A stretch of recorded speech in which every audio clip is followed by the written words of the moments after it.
Tom's smart card is busy all days, for logging in at his workstation, opening doors, and even for payments in the cafeteria.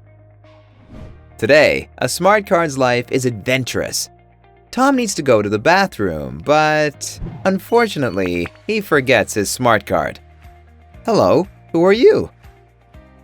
Suddenly, Tom remembers that he has to run for a meeting. Sadly, he forgets again his smart card in the reader on his desk. Later, on the way to the meeting, Tom wants to quickly check his emails.